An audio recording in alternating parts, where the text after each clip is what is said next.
Господи Ісусе Христе, Сине Божий, помилуй меня грешного. Отца и Сина и Светия Дух. Амин. И денешното евангелско четиво, браќи и сестри, започнува така со еден живописен опис на просторот из кој што Христос се движи. Тоа се двете познати области, Тир и Сидон, древните старозаветни градови. От тука произлегува името на областите Тирска и Сидон. Но Христос, забележувате, никогаш сам не, секогаш е окружен со многу народ. Рековме, никој никогаш не ги броел луѓето што го следеле, само во еден случај, кога Христос прегладнетите 5000 само мажи ги нахранил со умножување на храната што апостолите имале, 2 риби и 5 теле. Можете да си предпоставите какав народ го следи Христа Господ. Истото тоа, истата гледка, истиот тој жагор, истото тоа претварање на сите во едно око, во едно уво се случува и во денешното евангелско четиво, напишано од раката на светиот апостол и евангелист Матеј.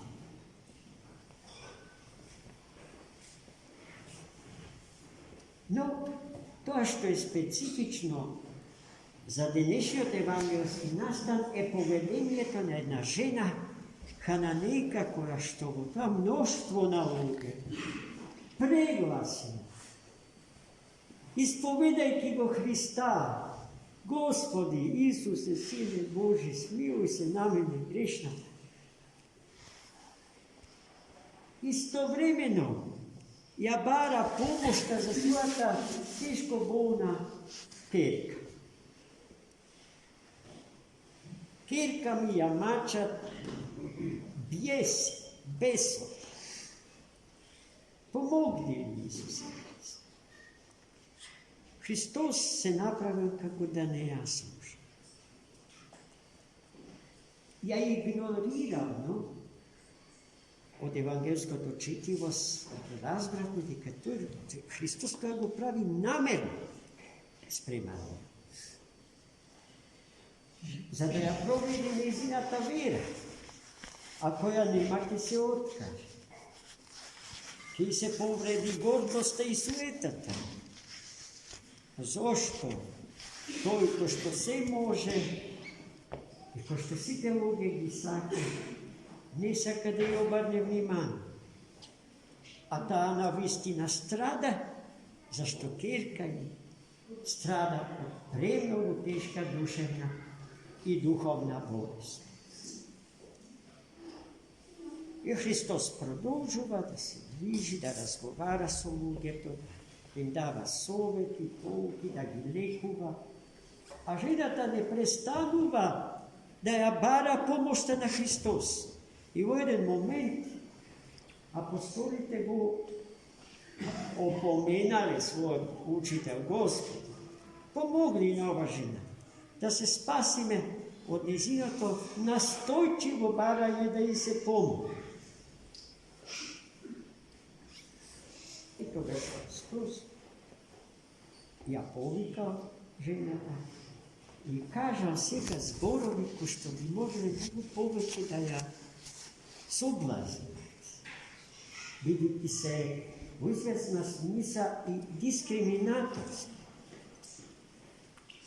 Јас и вели Христос на жената: јас сум дојден тука да се грижам за отпаднатите деца на избраниот народ Божи. А ти, вели, треба да пазиш. Не е добро да им го земаш лебот од децата да им го даваш на кучине. Сите народи, сите луѓе кои што не му припаѓаат на избраниот народ Божи од Стариот Завет и исповедале политеизам. Во еврејскиот народ биле третирани како натрапници, како прегладнети кучиња кои што бараат нешто што не им припаѓа, нешто што на децата Израилеви им припаѓа, но не и нив. И гледајте сега колкава мудрост покажува жената Хананеја. Со таа мудрост и нас го освојува, ама пред тоа го освојува самиот Христос, кој што токму таа мудрост сака да ја извлече од неа, за да ни ја открие и да ни ја покаже нам.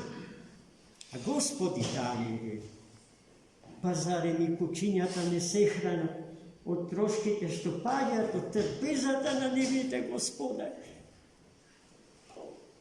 И Христос беше тука целосно разумен. Но вела дека сето тоа беше сосема намерно постигнато од нашиот животодавец и спасител. Голема е твојата вера, о жено, и вели Христос. Нека ти биде по верата твоја. И во истиот час незината ќерка оздрави. Гледајте, браќи и сестри, и нашата вера треба да биде верата на жената Хананејка од денешната евангелска перикопа. Господ многу пати ја става на испит нашата вера. Дали му приоѓаме на Господарот на животот и на светот, онака како што им приоѓаме на паганските жреци, онака како што им приоѓаме на гледачите на кристални топки, онака како што ги читаме хороскопите и сите други парадуховни средства. Од самиот дјавол подметнати во нашиот живот, за да бидеме извлечени од патот што води во спасението, преку споредните патчиња што водат до земјата неврати. Еве зошто е потребно да се биде упорен, за да му покажеме дека ти си Синот Божи, нашиот Спасител, нашиот животодавец. Ти си лекарот на сите лекари, ти си лекот на сите лекови. Па зарем таа вера не ни треба денеска, кога сме преплашени со секакви идеи, за кој што стои една богоборна и човекоборна идеологија. И токму таа идеологија, онака како што ја опишавме, има потреба да ја злоупотреби и Светата Црква Божја, и медицината, и секоја друга наука. Затоа Господ ја чека нашата упорност, која што треба да произлезе од нашата свест за себе си или самосвест, но и од свеста за тоа кој е тој, Христос. А потоа тој, се милостивиот, се добриот. Уште за Платон, Бог е хиперагатос, се добар. to je Gospod suštinski. Ne, to je dobar zato što dobriniči. Zato što je suštinski dobar. Ime to njegovo je dobar. A nije tvorba ta njegova ta rakotvorba, potočno da se izrazam. Imajkija dobrina ta Božja u sebe si tvorime dobri dela. I tije dobri dela ne smeja da bida tvoreni za da gi zarobime, za da gi napravime zavisni lugeta okolo nas, bližnji od naš, brato ti sestrata naša, toku za da mu služime na Gospodu. Veliki život od na sekoj čovek je istinski, koja ke se odviva u raмките na bogoslužbenio, odnosno liturgijskio život na crkvata.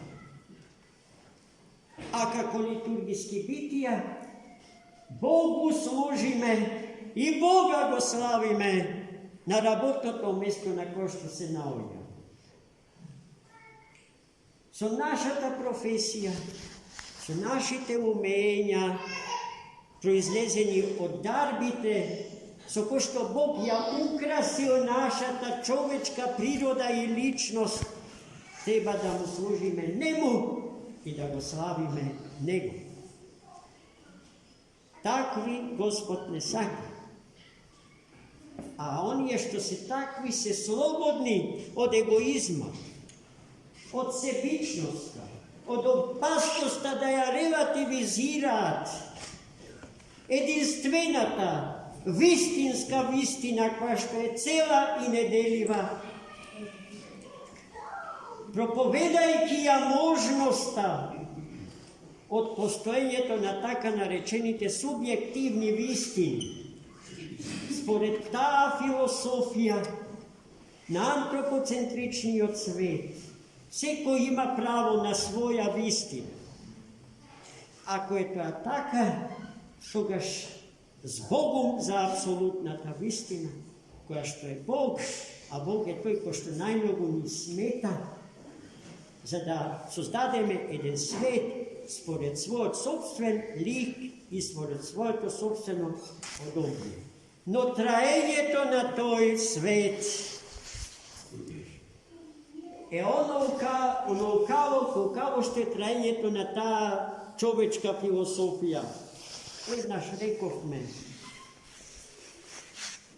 од гинеколошката клиника до градските гробишта. Но немојте да заборавите дека најлибералните идеолози и стратези, или така наречените архитекти на новиот светски поред, тој пат од болница до гробишта, сакаат да го абсолютизираат, така што нивната философија ќе биде универзална, присилно дадена на сите и со самото тоа и нејзиното траење ќе биде колку што е траењето на светот од Бога создаден. А времето на тој свет и просторот на тој свет се менливи и минливи, односно пропадливи и смртни, доколку благодата Божја и енергијата Божја, вистинските причини за неговата состојба, го повлечат своето дејство врз сето создание Божје. Ние живееме, ние постоиме, хранејки се со енергиите Божи, од кои што и самите сме Богом создадени. На тој начин, браќи и сестри, овој свет,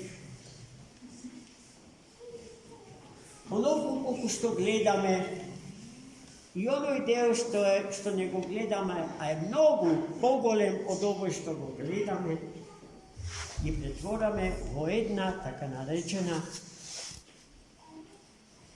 космичка некропола, Покога што сите дојдем, ке изгинеме, ке изумриме, далеку од Бога, далеку од изворот на животот наш, далеку од изворот и силата која што не држи во постоење, имајќи ја потенцијалната можност да растеме и да возрастуваме по мерата од растот на височината Христова, а тоа значи да го оствариме повикот Божи, предназначеноста Божја, според која што живееме и треба да живееме, а тоа значи да станеме Богови од Бога по благодат, малечки Христоси по благодат, малечки сонца на големото сонце Христос. Амин. За много.